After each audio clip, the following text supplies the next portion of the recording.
Greetings, everybody. This morning, I woke up with a warrior spirit. Okay? So I'm not going to blame any external situation to my current mood.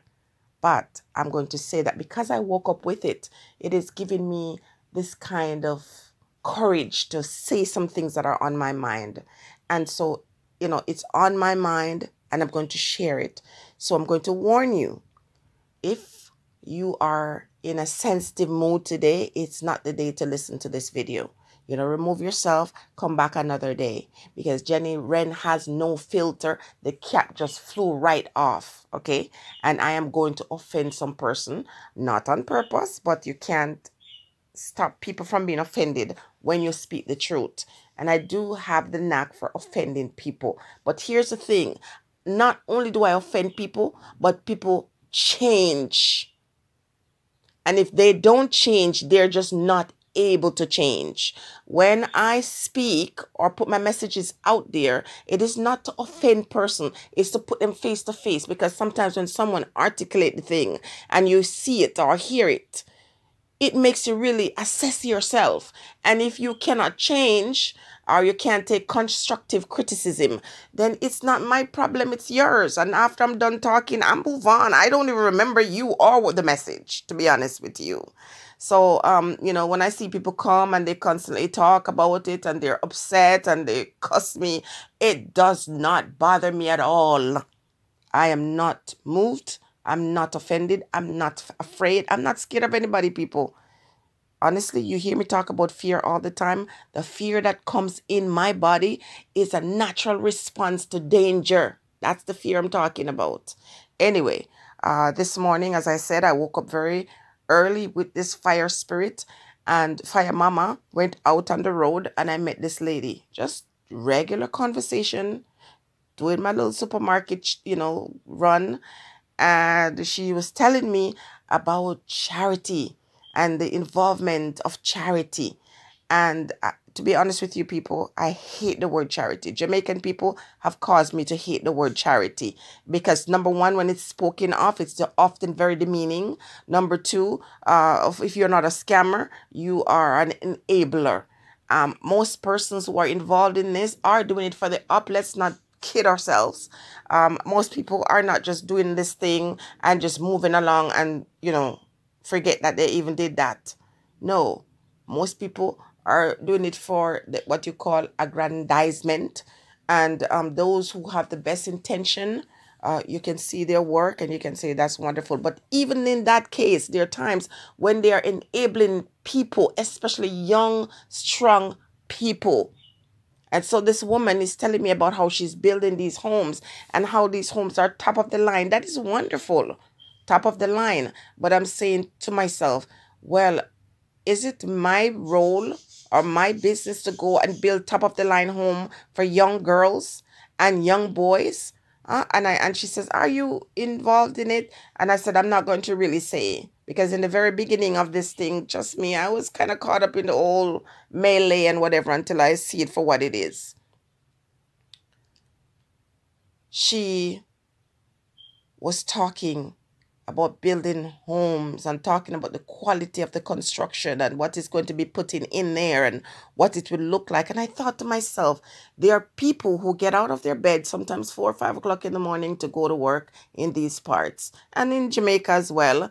And these ones can't even afford to purchase a room for themselves, one that the NHT bills, or one that they go out and buy like an old house that is decaying and then they can set it up for themselves. They cannot. And we're not talking about, just regular persons who just work, minimum wage. I'm talking about individuals who are career persons. They cannot do that for themselves. And so here this woman is telling me how she's contributing a great deal of money to building this home for this young girl. And I said to her, that is wonderful. And tell me more about it. And she says, she's going to have grills and she's going to have these nice tiles and she's having these cupboards, top of the line cupboards. And I said, and who is this girl to you? She tells me the girl's name. And I said, she's related to you? She says, no, she's not. I said, well, that doesn't matter because you can help anybody. They don't have to be your blood relatives.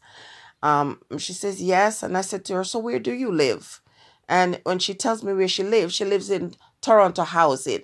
Those of you who know what that means knows. And if you don't know, then you can go research it. She lives in Toronto housing. So I said, now that we're all facing this, cloud over us, and we are forced to stay in because she lives in the GTA, and people have to stay home. So how do you cope for finances or for money? She says she gets money from welfare. And I said to her, so you live in Toronto housing, which is a government sponsored place, and our subsidized place, and you are getting assistance, which is the people who are working in this country are going out to work, and their taxes, they can't get a break. They're taxed in every way, every form, and their money is being siphoned to you to send to Jamaica to go build what you call a nice little castle for this young girl. And she says, would you consider joining forces, with me, and we could come up and exchange money every month, and we could send it down to help this young girl and these other young girls. I said, are you freaking, and I can't say the rest of the words, mad? Are you mad? At what point would I give you money to send to give to a young girl? I said, I will assist, however, with this program. What you can do is that whenever you hear a call out for some chastity belts, please let me know, because then I will contribute to that. Because when these nice buildings are so secured for these young girls, lots of guys are going to come and find a safe place to land. And they're not just going to land their body and mind. They're going to be landing some, Anyway, people, let me take this down.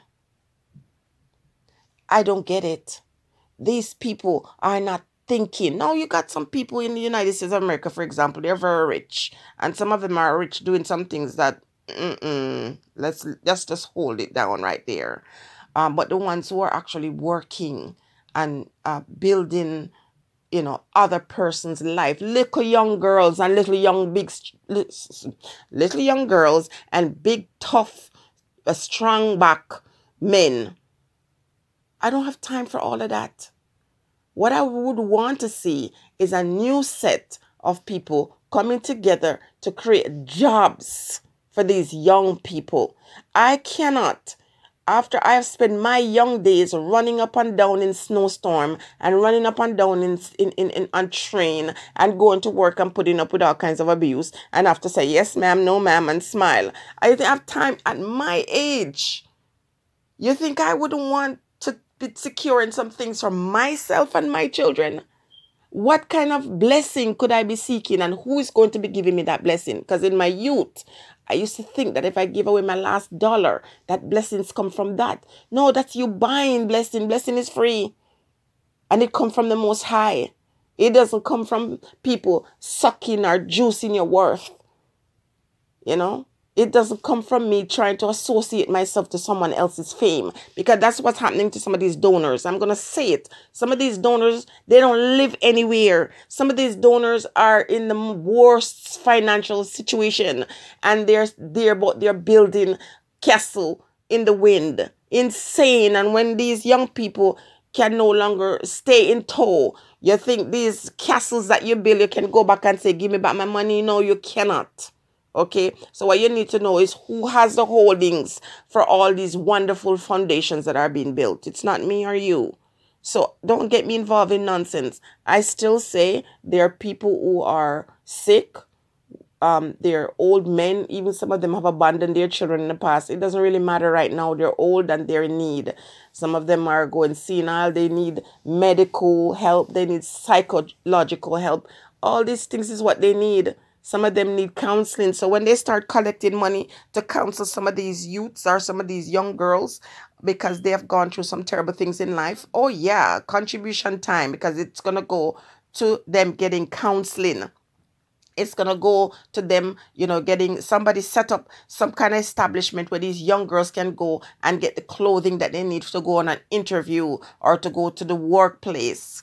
Okay, set up something where you have farmers who are going to, our woodwork people, carpenter people are going to say, send me 4 boys for this week, and I'm going to train them and give them a new skill. Send the farmer is going to say, send me money, or send me seeds, or send me, you know, the fork or the hoe or whatever is needed to till the soil so these big young bucks can go out and work.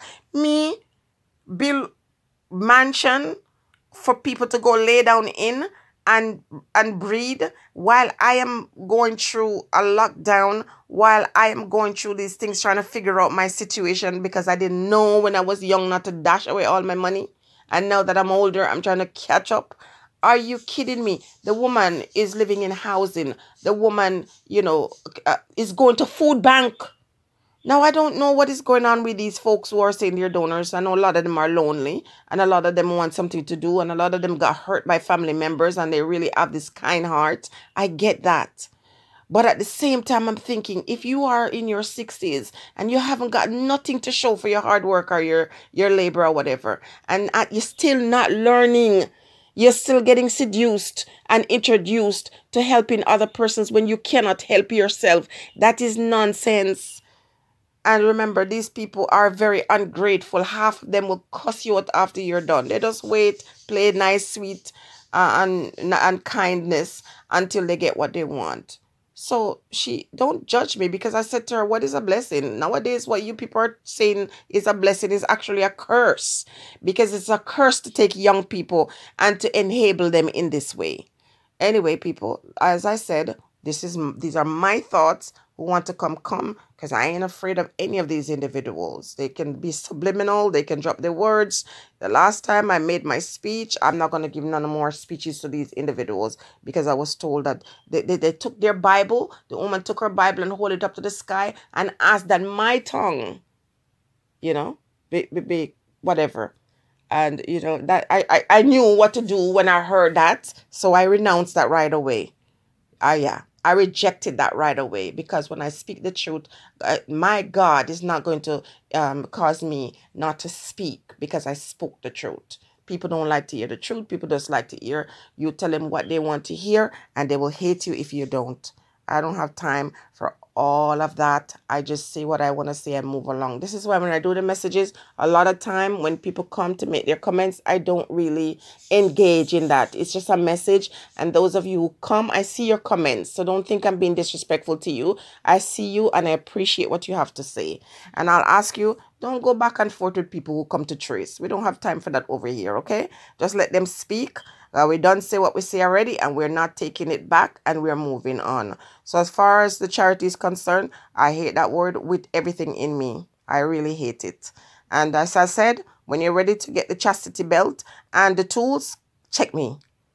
Get back to me, and I will be here to assist. In the meantime, I'm building myself, taking care of my children, and looking out for the seniors or the elders. Stay blessed, everybody.